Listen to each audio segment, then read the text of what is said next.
बैसाख में करे दान, अश्वमेघ यज्ञ के बराबर मिलता है फल।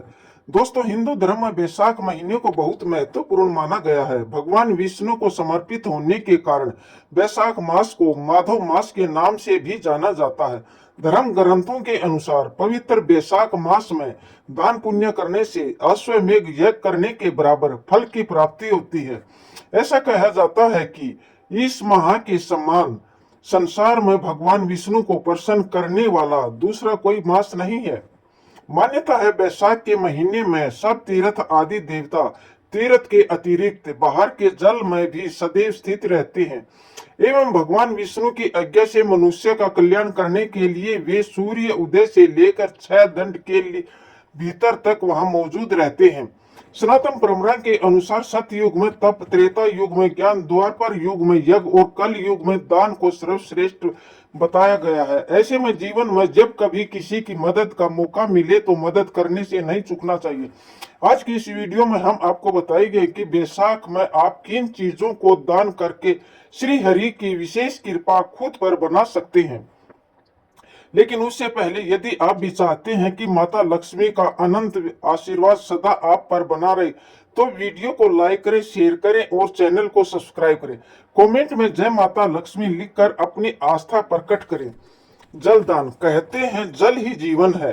धार्मिक मान्यता है कि जो व्यक्ति महात्माओं, थके और प्यासे व्यक्तियों को स्नेह के साथ शीतल जल पिलाता है उसे उतनी ही मात्रा से 10,000 राजस्व यज्ञों का फल प्राप्त होता है और इसी कारण इस दौरान लोग शरबत बांटते हैं। वहीं कुछ लोग जगह जगह प्याऊ बनवाकर लोगों की प्यास बुझाने का प्रयास करते हैं। अगर आप प्याऊ नहीं बनवा सकते तो इसकी जगह पानी के घड़े भरकर रख दें। साथ ही पानी का दान करने से पूरब 2 घड़े भरकर अलग रख दें। इसमें एक घड़ा भगवान विष्णु को, वहीं दूसरा अपने पूर्वजों को समर्पित करें। नंबर 2, पंखा दान करना। जो इस माह में ताड़ का पंखा दान करता है वह सब पापों को नाश करके ब्रह्म लोक को जाता है। धूप और परिश्रम से पीड़ित ब्राह्मण को जो पंखे से हवा कर शीतलता प्रदान करता है वह इतने ही मात्र में निष्पाप होकर भगवान के पार्षद को जाता है। जो राह में थके वे श्रेष्ठ द्विज को वस्त्र से भी हवा करता है वह भगवान विष्णु की कृपा प्राप्त कर लेता है। नंबर 3, सूत का दान। बैसाख के महीने में सूत का दान करना भी बहुत अच्छा माना जाता है। सूत गर्मी में ठंडक देने का काम करता है। इसके धार्मिक महत्व की बात करें तो बता दें कि इसका संबंध बृहस्पति ग्रह से होता है। अगर सूत का दान इस माह में किया जाए तो इससे जातक की कुंडली में बृहस्पति ग्रह की स्थिति मजबूत हो सकती है। इसलिए पूर्ण श्रद्धा भाव के साथ सूत का दान जरूर करें। नंबर 4, पादुका। शास्त्र कहते हैं जो विष्णु प्रिय बैसाख मास में किसी जरूरतमंद व्यक्ति को पादुका या जूते चप्पल दान करता है यह यमदूतों का तिरस्कार करके भगवान श्री हरि के लोक में जाता है।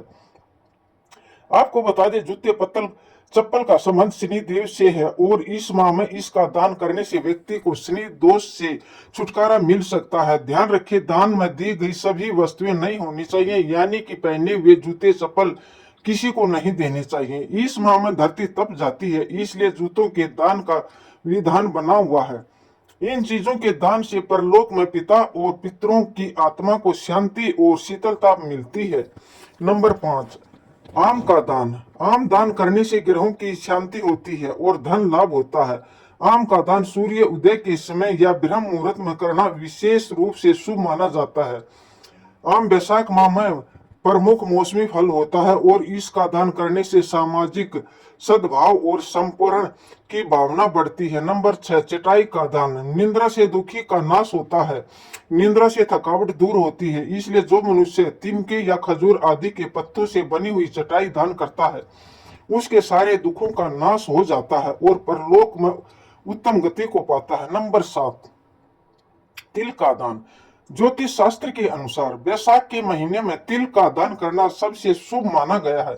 मान्यता है कि इस महीने तिल या फिर तिल से बनी वस्तुओं का दान करने से पितृदोष से मुक्ति मिलती है और पितरों का आशीर्वाद प्राप्त होता है। इतना ही नहीं, बैसाख के महीने में सूर्य उदय और भगवान विष्णु की पूजा के बाद तिल जल में प्रवाहित कर देने से कई गुना लाभ मिलता है और जीवन में सुख शांति आती है।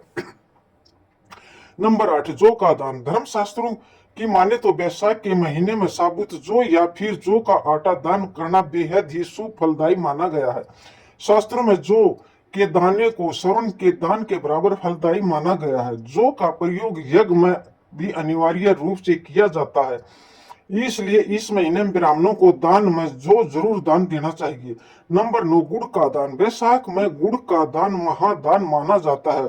गुड़ का दान करने से आपकी कुंडली में सूर्य की स्थिति मजबूत होती है, जिसके कारण आपको करियर में तरक्की मिलती है। इसके साथ ही समाज में आपका मान सम्मान बढ़ता है, इसलिए आप गुड़ या फिर इससे बनी चीजों का दान अवश्य करें। नंबर 10, सूती वस्त्र का दान। बैसाख माह में भीषण गर्मी पड़ती है और इस माह में जरूरतमंदों को सूती वस्त्र का दान विशेष रूप से करना चाहिए। सूती वस्त्र आरामदायी और गर्मी में शरीर के लिए राहतमंद होते हैं, इसलिए इस माह में सूती वस्त्र का ही दान करें। धार्मिक मान्यताओं के अनुसार वस्त्र दान करने से व्यक्ति की आर्थिक स्थिति में सुधार होता है और धन में वृद्धि होती है। नंबर 11, दही, खांड और चावल का दान। दही, खांड और चावल का दान करने से मनुष्य को पूर्ण आयु और संपूर्ण यज्ञों का फल प्राप्त होता है। इसी प्रकार घी का दान करने वाला मनुष्य अश्वमेघ यज्ञ का फल पाकर विष्णु लोक में आनंद का अनुभव करता है। नंबर 12, फलों का दान। बैसाख माह में फलों का दान करना उत्तम फलदायी माना जाता है, जैसे आम, केला, खरबूजा, तरबूज, मौसमी फल आदि। इससे व्यक्ति को मनोवांछित फलों की प्राप्ति हो सकती है। नंबर 13, बर्तन का दान। बैसाख में जरूरतमंदों को बर्तन का दान करने से लाभ हो सकता है। ऐसा करने से व्यक्ति को कभी किसी चीज की कमी नहीं होती और धन धान्य की भी प्राप्ति होती है। नंबर 14, पुस्तक का दान। बैसाख माह में पुस्तकों का दान करना शुभ माना जाता है। ऐसा कहा जाता है कि जो व्यक्ति इसका दान करता है उसे सभी देवी देवता प्रसन्न होते हैं। नंबर 15, प्याऊ लगवाना। जो बैसाख माह में सड़क पर यात्रियों के लिए प्याऊ लगवाता है वह विष्णु लोक में प्रतिष्ठ होता है। प्याऊ देवताओं, पितरों और ऋषि मुनियों को अत्यंत प्रिय है। जो प्याऊ लगाकर थके हुए यात्रियों की प्यास बुझाने में उसकी सहायता करता है, उस पर परम ब्रह्मा, विष्णु और शिव सहित समस्त देवीगण प्रसन्न होकर अपना आशीर्वाद प्रदान करते हैं। दोस्तों, वीडियो में दी गई तमाम जानकारियां जन रुचि को ध्यान में रखकर दी जा रही है। ज्योतिष शास्त्र और धर्म के उपाय और सलाहों को अपनी आस्था और विश्वास पर आजमाएं। वीडियो का उद्देश्य मात्र आपको बेहतर सलाह देना है, संदर्भ में किसी भी प्रकार का कोई दावा नहीं करते। आज हमारी वीडियो आपको कैसी लगी कमेंट करके जरूर बताएं। अगर आपको हमारी वीडियो अच्छी लगी हो तो कमेंट बॉक्स में जय मां लक्ष्मी जरूर लिखें। माता लक्ष्मी आप पर सदैव अपनी कृपा बनाए रखे। वीडियो के अंत तक बने रहने के लिए आप सभी का धन्यवाद। जय श्री कृष्ण।